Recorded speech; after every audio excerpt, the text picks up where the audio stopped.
An issue that is growing and impacting our society is the ever-changing idea of the typical, beautiful female body and the pressures in society today to fulfill this now unrealistic expectation, while the natural-looking hourglass figures of the 1950s are being pushed aside. We'll be using comparisons, the impact of role models and the effects of the media and other data we've collected to show how this creates a pressure towards the girls of today's society, impacts the self-confidence of women all ages and influences them to believe they are not good enough if they don't reach this expectation. What do you find more attractive? The curvy body of the 1950s icon, Marilyn Monroe, or the stick skinny figure of the successful model today?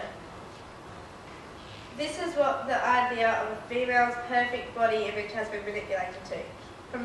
From the desire to have a curvy hourglass figure similar to that of the famous Marilyn Monroe, to today's wish for a thigh gap and visible bones. This new age of body shape is being presented all around us, from TV ads, magazines, celebrities and role models to the internet. This flat stomach and visible bone body is what is seen to be perfect in contemporary society, causing huge effects on the females of today and how they feel towards themselves, feeling the pressure to be perfect. Every time you open a magazine or walk into a shop, you're presented with images of bony, lean models. You no longer see a woman with a common curvy figure modelling clothes, or even promoting products. This is what society has shaped the idea of a perfect body to, being as small as possible. I'm sure many of you are familiar with Tumblr or similar internet sites.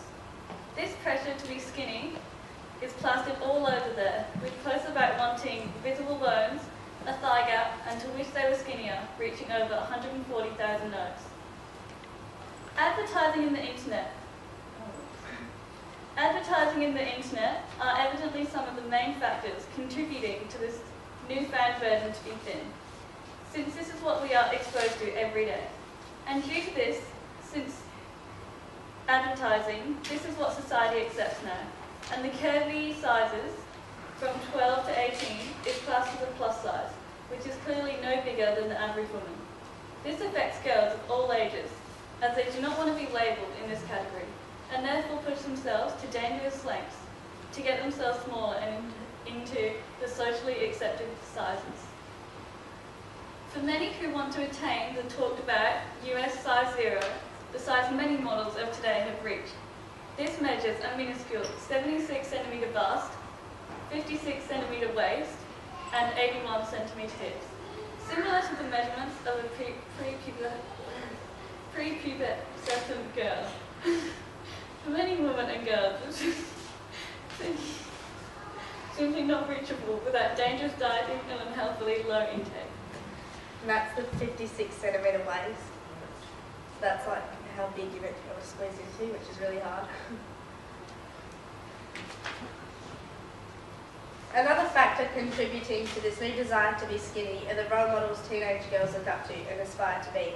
The times have changed from when girls looked up to the famous model Marilyn Monroe and admired her hourglass figure and curves. Girls now adore models such as Marion Kerr and Kate Moss, which, as the pictures show, have bodies consisting of visible bones and stick skinny stomachs. The change in models and celebrities' body types is a reflection of what is accepted in today's society. Models from the 1950s promoted a healthy body image and practiced what they preached, flaunting their curves. Whereas celebrities and models of today, who come across as happy and healthy, and tell us to love who we are and accept ourselves, yet they spend thousands of dollars of dieting and changing themselves, putting themselves through hours of strenuous exercise to show a body that no girl could achieve healthily and naturally, and top it off by photoshopping out every last flaw, creating an even more unrealistic, perfect body. Teenage girls evidently feel the pressure of changing their body image, from the role models, advertising and the media. Effects of being exposed to this include eating disorders and crash dieting, which is a growing issue within Australia. Over 90% of girls aged 12 to 17 are currently on a diet of some sort. Studies by the Butterfly Foundation also show 30% of teenage girls are underweight and 47% are trying to lose weight. Eating disorders such as anorexia, which is limiting their food intake, and bulimia, which is eating lots in a short time and then forcing themselves to be sick, do not only cause weight loss, but they also cause hair loss, osteoporosis, which is a weakening of bones, anxiety and infertility. Approximately 10% of adolescent females suffer from an eating disorder, with the suicide rate from anorexia being 32 times above average. These shocking stats are the result from the ever-growing pressure and society's constantly changing idea of what should be the perfect female body. Another effect this so-called idea of the perfect body has on society is in the sizing of clothes in popular stores and brands, such as Sucre, Sea Folly, Topshop, American Appeal and Victoria's Secret, going down to sizes as small as extra, extra, extra small, which can lead to young girls wanting to be the smallest possible size and endangering their health to do so. It's shocking how much the idea of perfection has changed over the past 70 years. Although society's expectations are constantly changing, it's impossible to fit this perfect category. All body shapes are just as beautiful as each other, and it's society that influences us to believe different. The number on your clothes shouldn't define who you are or what you can do.